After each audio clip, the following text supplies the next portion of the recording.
आई मल पोळ्यामधी ग, आई मल पोळ्यामधी ग, बैलच दिसले नाही. आई मल पोळ्यामधी ग, बैलच दिसले नाही. एवढे बैल कुठं गेले बाई, इथं ओवाळाया बैलच नाही. एवढे बैल कुठं गेले बाई, इथं ओवाळाया बैलच नाही. नमस्कार मंडळी, नमस्कार नमस्कार नमस्कार. आजचा व्हिडिओ थोडा वेगळा आपल्यासाठी स्पेशल घेऊन आलो.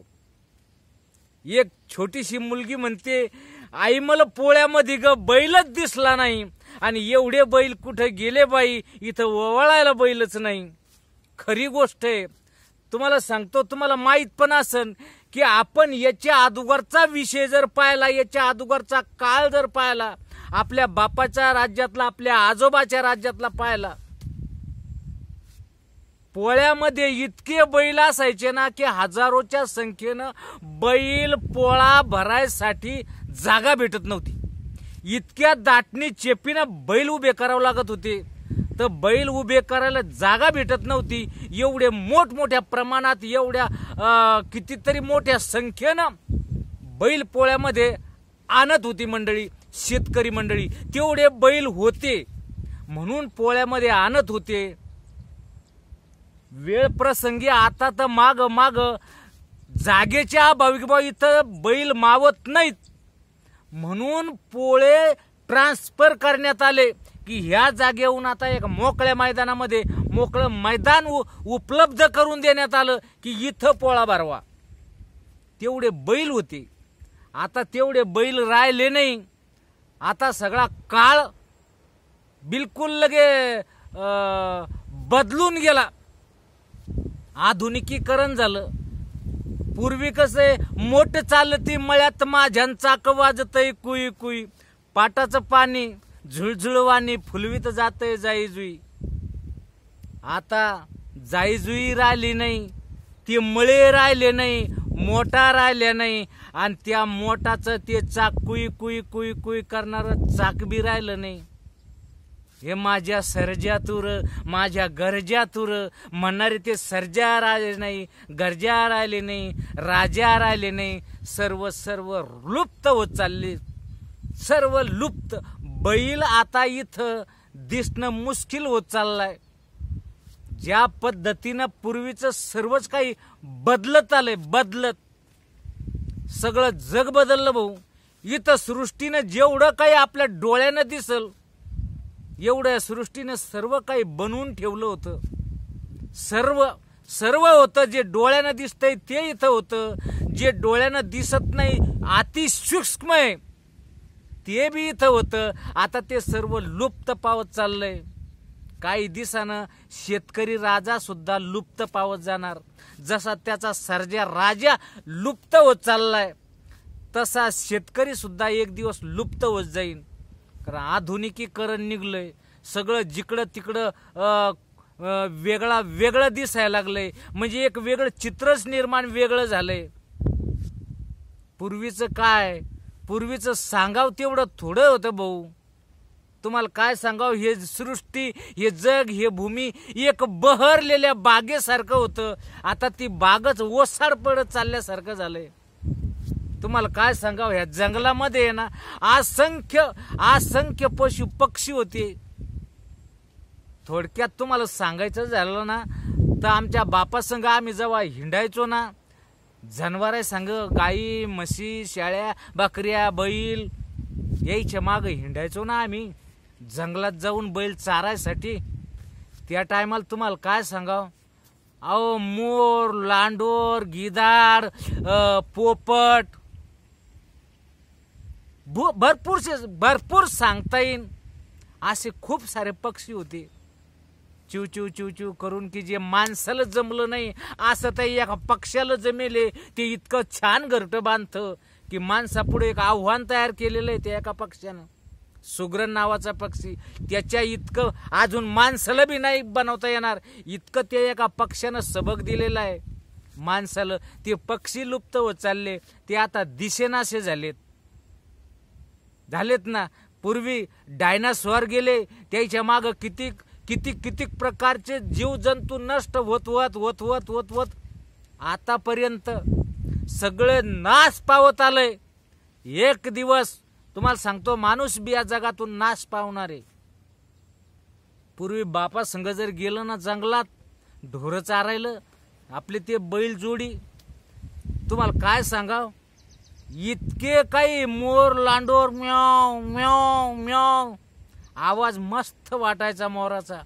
त्यालाच सांगते इतक्या लावऱ्या चित्र जंगलात, इतके लावऱ्या चित्र की लावऱ्या तुम्हाला काय सांगाव, चुचविक चुचविक चुचविक चुचविक, जिकडं तिकडं हाच आवाज. चित्र सुद्धा चिरचिचिडिक चिरचिचिडिक चिरचिचिडिक चिरचिचिडिक, अहो सगळं सुंदर सुंदर असायचं सगळं जिकडं तिकडं. सकाळी 4 वाजताच कोंबडा बाग द्यायचा राजा, कुकोच को, आणि सगळी मंडळी मस्त जागा व्हायची. आता कोंबडे राहिले नाहीत.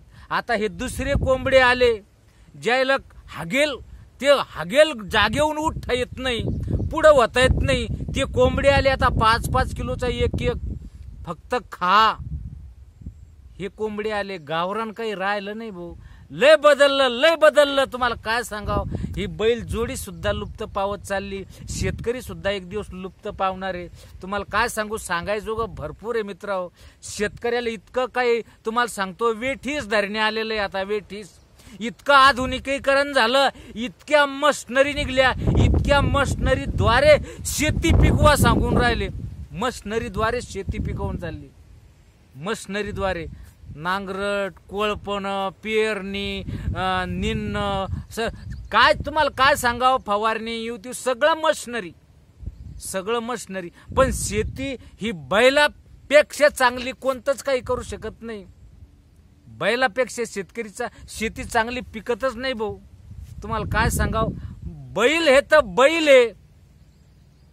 तुम्हाला आम्हाला खाया पियाला आज जे भेटते ना भाऊ, हे त्या बैलामुळं भेटते. तुम्हाला वाटत असेल की बा मशनरी निघल्या आणि आपल्याला मशनरीमुळं, तुम्ही मशनरी काढल्या, काय हरकत नाही. तुम्ही मशनरी चालवा आणि पिकवा मोठमोठ्या शेत्या, आणि शेतकऱ्याला धरावेटीस त्याचे खताचे भाव पहा, त्याचं काय काय त्याचे बियाण्याचे भाव पहा, त्याच्या फवारणीचे भाव पहा, औषधाचे, त्याचे कशाचे बी भाव पहा. शेतकरी असा पिळवून काढणं चालला, पिळून काय राहणार आहे.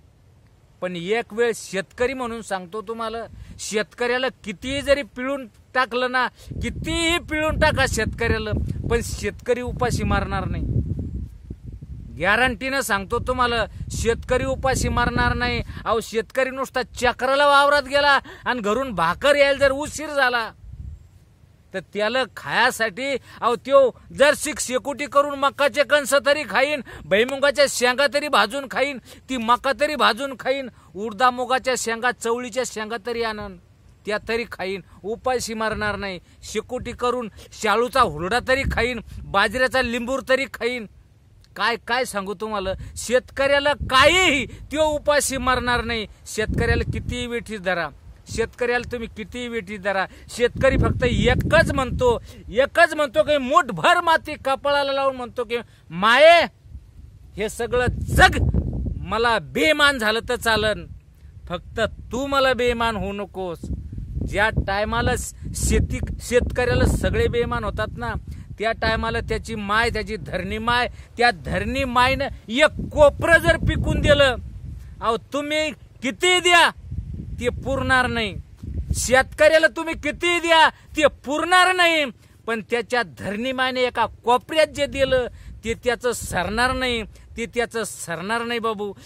म्हणून सांगतो, कसं आहे ना, शेतकरी आहे तर शेतकरी आहे म्हणून त्याला राजा म्हणलंय, की शेतकरी राजा आहे, तो उपाशी मारणार नाही. भले तुम्ही तो पिळून काढा, पिळायला तयार आहे, पण तो हातबल होणार नाही, टोंगळे टेकणार नाही. ठीक आहे मित्रांनो, सांगायसारखं भरपूर आहे, दिवस पुरणार नाही. फक्त हात जोडून एवढी विनंती आहे की माझ्या शेतकरी राजा बैल आपला बैल खुट्यावरचा कमी करू नको, आपली गाय खुट्यावरची कमी करू नको. आपल्या गायीपासून आपल्या लेकराला दूध भेटणार आहे, आपल्या गायीपासून होणारा वासराचा बैल आपल्या शेतात राबणार आहे, आणि त्या जो बैल आपल्या शेतात राबन ज्या बैलाचं शेण आपल्या शेतात पडन तितकी आपली शेती पिकन भाऊ, आपला संसार घडन. म्हणून म्हणतो शेतकरी मित्रांनो, बैल कमी करू नका. तुम्ही लाखानं अवजार वापरा, लाखानं मशनी वापरा, सगळ्या प्रकारच्या मशनी वापरा, पण आपल्या खुट्यावरचा बैल सरू देऊ नका. कारण आपल्या खुट्यावरचा बैल सरलाय, त्याच्यामुळे शेतकरी सुद्धा धोक्यात आलाय. तुम्हाला किती सांगावं मित्रांनो, कमीच पडणार आहे. पुन्हा एकदा विनंती करतो हात जोडून माझ्या शेतकरी राजाला, शेतकरी राजा, सगळं जग आता एक दिवस बुडणार आहे. शेतकरी राजा बी एक दिवस संपणार आहे. तो हा बैल जसा आज संपलाय तसा शेतकरी बी संपणार आहे. पण ध्यानात ठेवा मित्रांनो, ज्या टायमाला आपण संपू, ज्या टायमाला ज्या टायमाला आपला काळ संपन, त्याच टायमाला आपला सर्जा राजा संपन, हे ध्यानात ठेवा. आणि फक्त खुट्यावरचा आपला सर्जा राजा विकू नका, आपल्या कामासाठी ठेवा. आपण कितीतरी पिकवतो, आपल्या धरणी मायमधून कितीतरी पिकवतो, काय मग आपल्या सर्जा राजासाठी 100-200 पेंढी पिकू शकणार नाही का? आपल्या खुट्यावर सर्जा राजा मरू द्या, पण विकू नका. सर्जा राजाशिवाय आपली पेरणी नाही भाऊ, सर्जा राजाशिवाय आपली धरणी नाही, सर्जा राजाशिवाय आपलं जीवन नाही. म्हणून मित्रांनो, सर्जा राजा ऐकू नका. सर्जा राजा आहे तवर आपली धरणी ही बहरलेली आहे, तवर सर्व काही आपलं ठिकाणावर.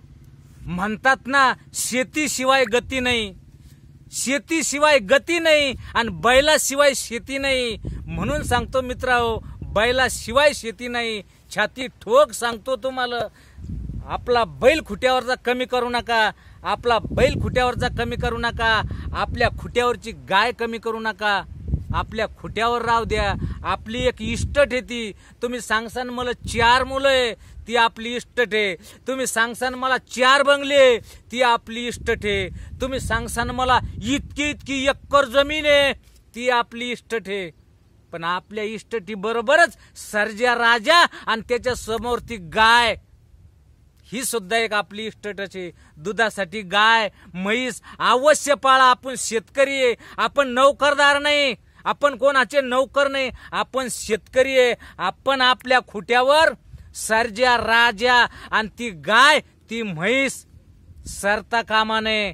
आतल्या काळजापासून बोलतो मित्रांनो, एक शेतकरी आहे. शेतकऱ्याचं तुम्हाला ऐकावं लागन जर तुम्ही शेतकरी असले तर.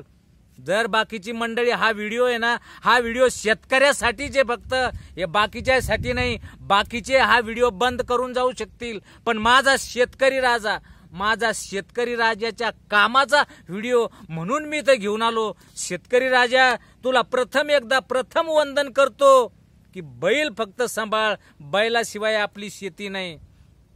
मित्रांनो, खूप काही सांगितलं, वेळ पण भरपूर झाला, तुम्ही पण कंटाळले असाल. म्हणून एकदा परत सांगतो, बैल खुट्यावरचा सरू देऊ नका. खुट्यावर मेला तर चालन, त्याला वाऱ्यावर सोडू नका. जसा शेतकरी वाऱ्यावर जातो ना, सोयड्या जातो, तसा आपला बैल वाऱ्यावर सोडू नका. शेतकऱ्याला मालक कोणी नाही, पण बैलाला मालक तुम्ही आहे.